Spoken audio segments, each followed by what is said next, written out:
नमस्कार। आकाशवाणी जयपुर अजमेर से प्रस्तुत हैं प्रादेशिक समाचार।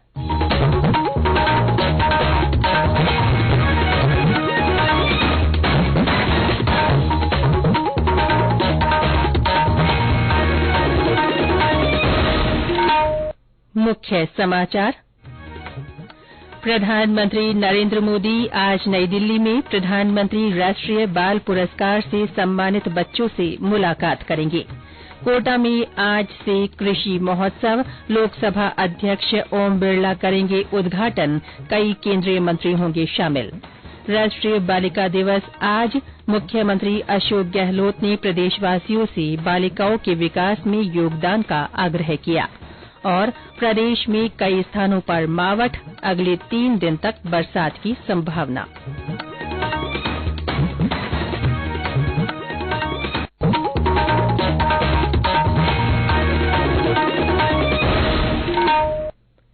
समाचारों के साथ मैं रितिका गुप्ता। और अब समाचार विस्तार से। प्रधानमंत्री नरेंद्र मोदी आज नई दिल्ली में प्रधानमंत्री राष्ट्रीय बाल पुरस्कार से सम्मानित बच्चों से मुलाकात करेंगे। राष्ट्रपति द्रौपदी मुर्मू ने कल 11 बच्चों को राष्ट्रीय बाल पुरस्कार से सम्मानित किया था।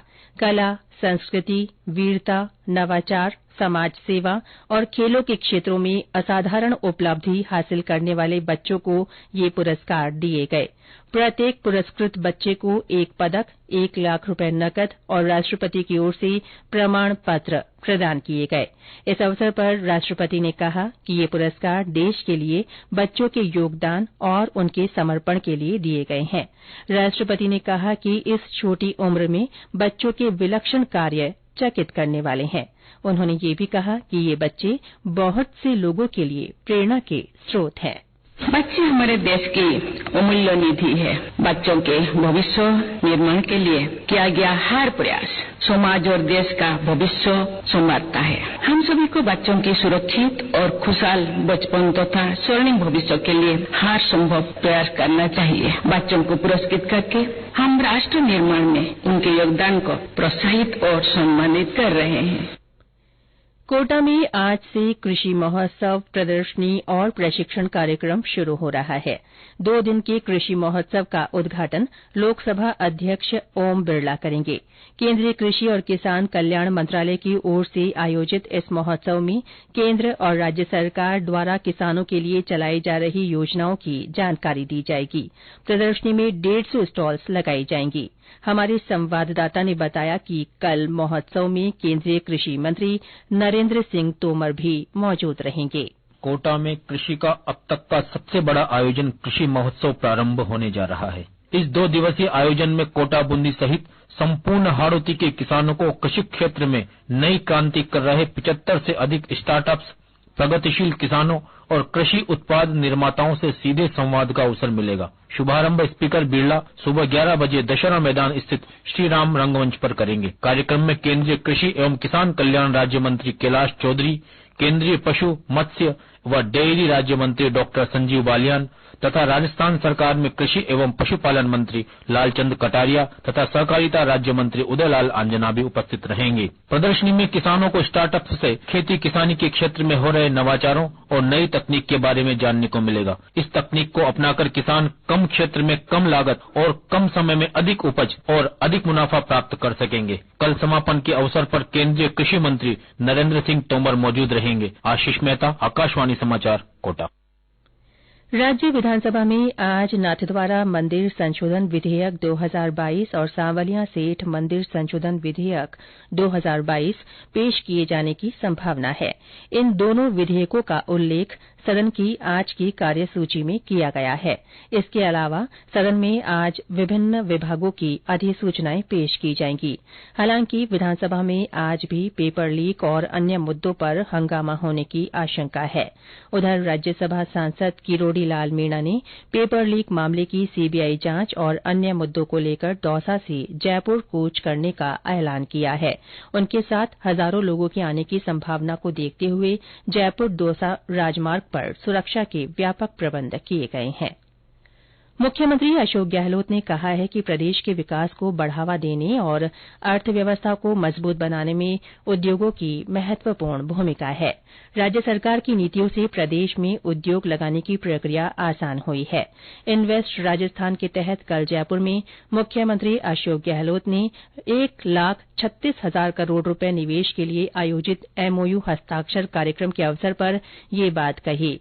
इस दौरान उद्योग, ऊर्जा और पर्यटन से संबंधित 26 परियोजनाओं के एमओयू पर हस्ताक्षर किए गए। विभिन्न जिलों में इन परियोजनाओं से लगभग 17,000 लोगों को रोजगार मिलेगा। ये समाचार आकाशवाणी जयपुर अजमेर से प्रसारित किए जा रहे हैं। आज राष्ट्रीय बालिका दिवस है। देश में बालिकाओं को उनके अधिकारों के प्रति जागरूक करने के उद्देश्य से केंद्र सरकार के महिला और बाल विकास मंत्रालय की ओर से इसकी शुरूआत वर्ष 2008 में हुई थी।